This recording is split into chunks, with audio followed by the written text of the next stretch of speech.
Tonight on 205 Live, the Cruiserweight Tournament continues.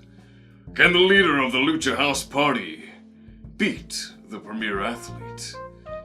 And for the main event, the Brian Kendrick has a plan to face down Drew Gulak. Who wins? Who loses? Let's find out. And we start off 205 Live with Kalisto versus Tony Nese. Tony Nese starts out by overpowering Kalisto into the corner. He decides to flaunt his strength a little bit and he takes Kalisto down. But the luchador quickly gets back up, starts working Nese's arm before getting put back down into an armbar. Nese continued to work Kalisto until Kalisto managed to break free after a couple chops and flips. Or a flip, specifically. Kalisto starts landing a few strikes, counters Tony's moves and evasive tactics, continuing to land strikes and a dive. After some more offense by Kalisto, Nese manages to get a bit of a breather but gets sent out of the ring.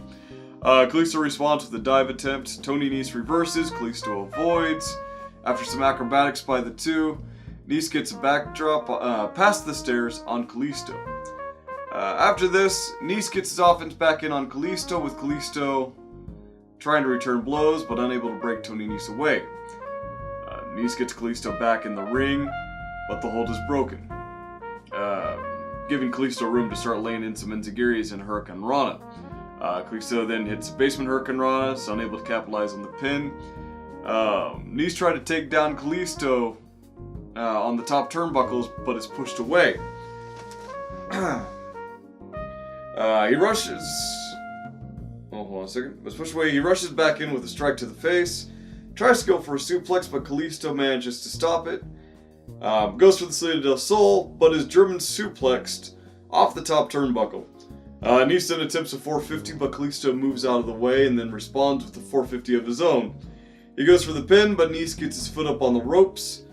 Tony Nese takes Kalisto down and attempts the running Nese, but Kalisto evades, sending Tony into the corner. After this, Nese attempts the pump handle driver. Kalisto reverses into a pin, tries for the Salida del Sol. Nese breaks away. Tony manages to slam Kalisto into the corner, hits him with the running Nese, drags him into closer to the center of the ring, and pins Kalisto for the win. Solid match. It was pretty good. Then we got a backstage segment with Jack Gallagher and Humberto Carrillo giving a "I'm not angry, I'm disappointed" look to Humberto, and a speech that is delivered with the condescending nature that only a stuck-up Englishman could give.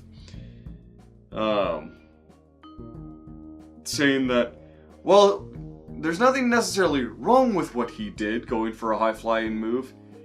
He could have done the same amount of damage with a well-applied wrist lock. He then told him to come out to watch Gulak's match to see a masterclass and how it's done. We also got a backstage segment with Drake Maverick and the Canellises.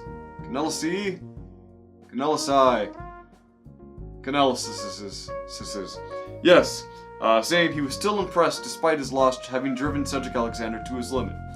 So for them to go home, get some rest, and be prepared for a match next week. I almost dropped my phone.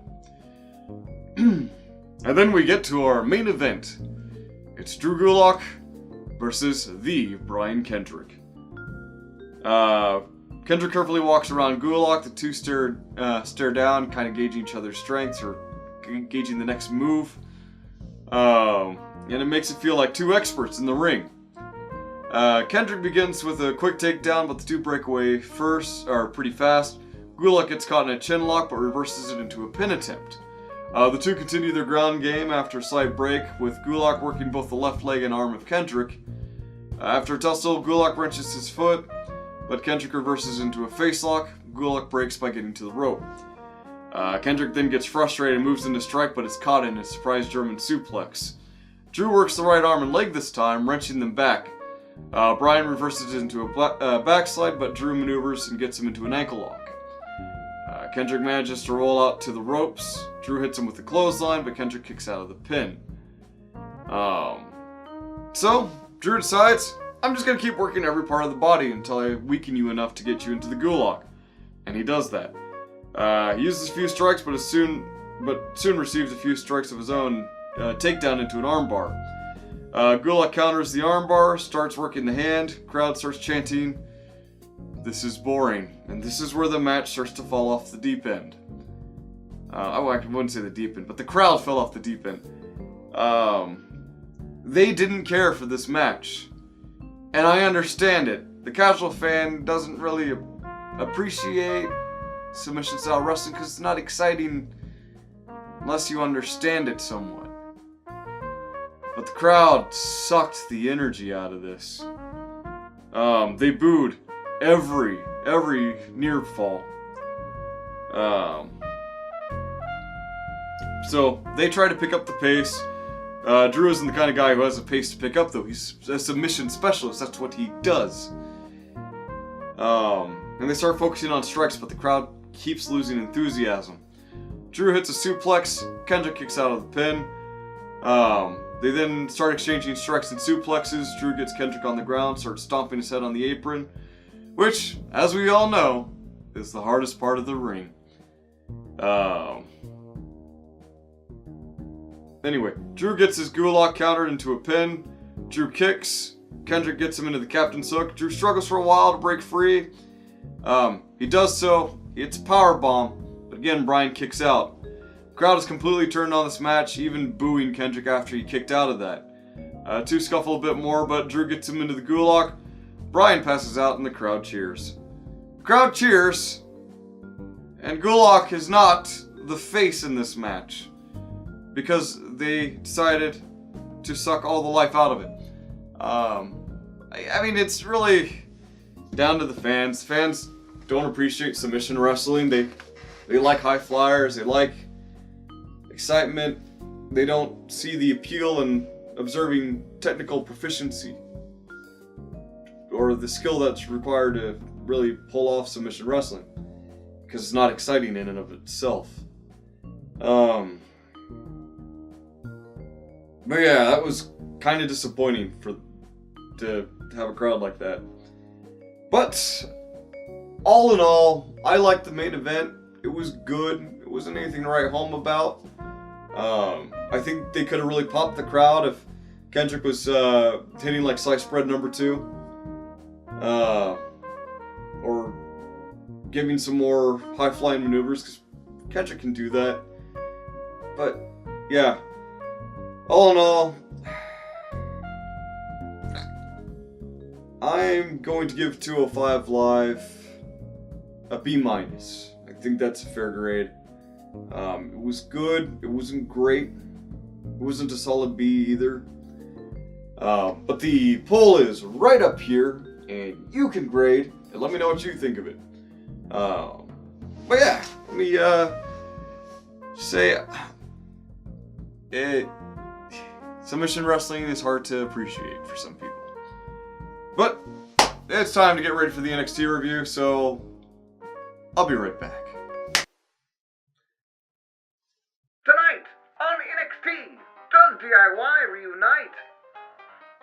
Will Keith Lee prove his limitlessness, or will he feast his eyes on Dominic Dijakovic? And for the main event, can Mia Yim topple Shayna Baszler for the NXT Women's Championship? Who wins? Who loses? Let's get in to the nitty-gritty. Oh boy. So we start off with a promo from Johnny Gargano about his loss against Velveteen Dream.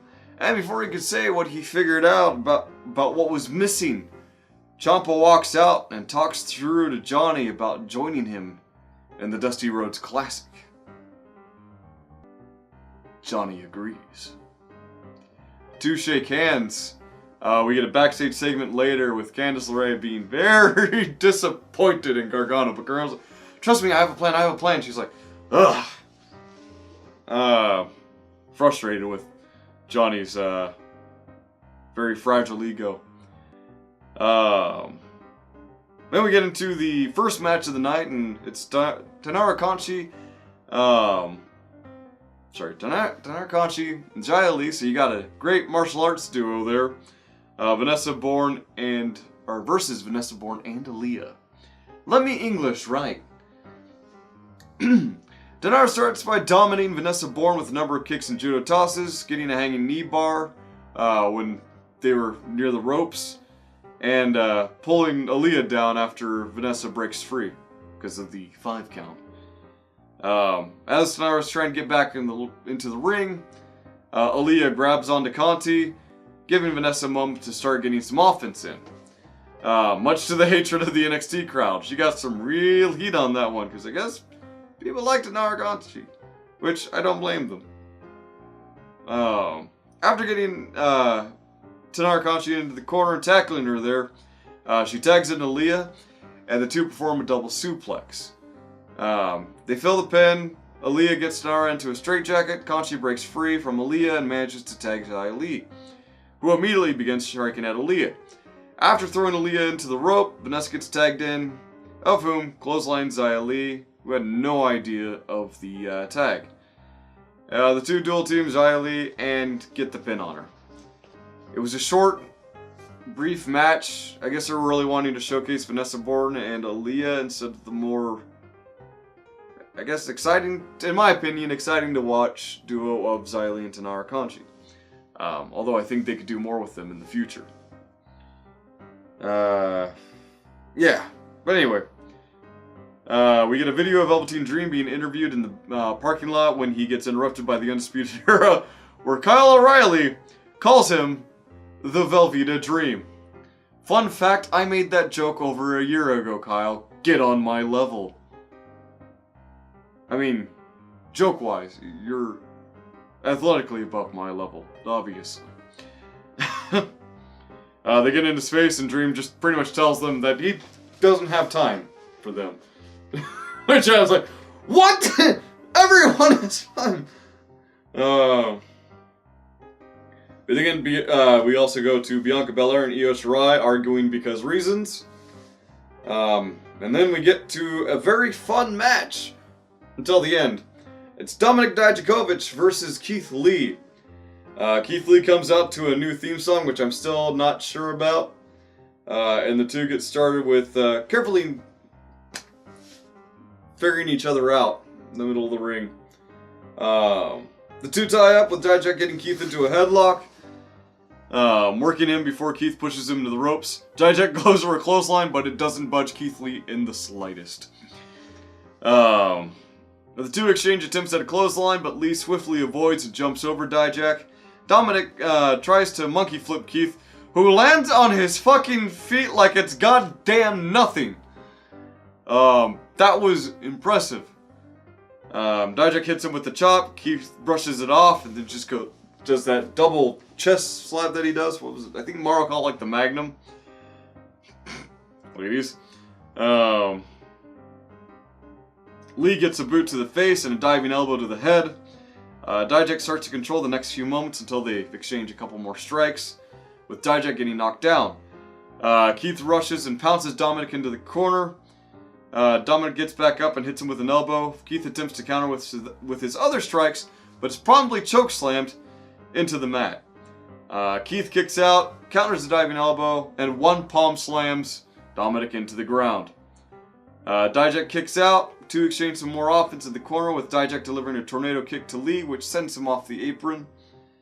Dominik follows that up with a moonsault, taking both of them out on the ramp.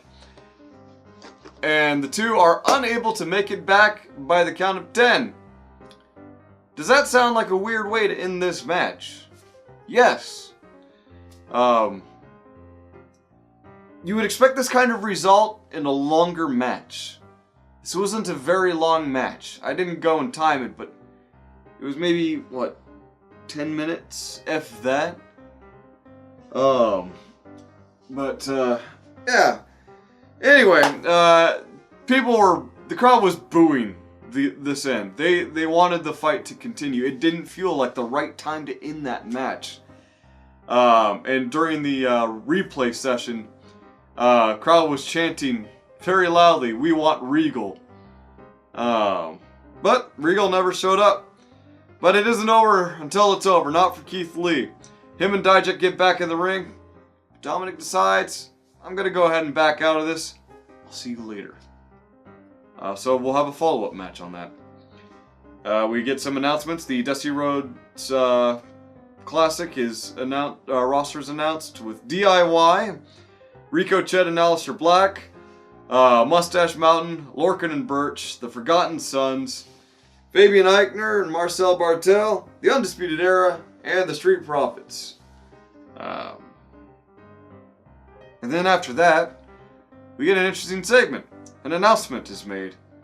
Well, that announcement is made by none other than Sasha Banks and Bayley, who have brought their NXT Tag Team titles with them into NXT to let the crowd know that they will be defending them on both the main roster shows as well as NXT. So that's good. After that, we got our main event. It's Mia Yim versus Shayna Baszler. Bell rings, the crowd's chanting for Mia Yim. Shayna trips Mia, to which Mia states, "You must be out of your damn mind!" Shayna continues to take Mia to the ground, and on the third go-around, Mia takes down Shayna. She kicks down Shayna, and starts to return the favor with a takedown of her own. Mia then dives out at Shayna Baszler, who is outside the ring, and assaults her around the ring, sending her into the stairs, taking her hand, putting it on the stairs, and stomping on it. Mia then gears up to go for a kick. Shayna gets out of the way, sending her leg first into the stairs. Baszler drags Mia back into the ring, starts working that hurt leg. Yim tries to break free, but Baszler busts her other leg. Shayna goes for the Kirifuda clutch. Mia Yim, though, smartly pulls away the injured hand of Shayna Baszler, the one that she stomped on earlier. Mia gets caught into a knee bar, but is able to drag herself to the rope.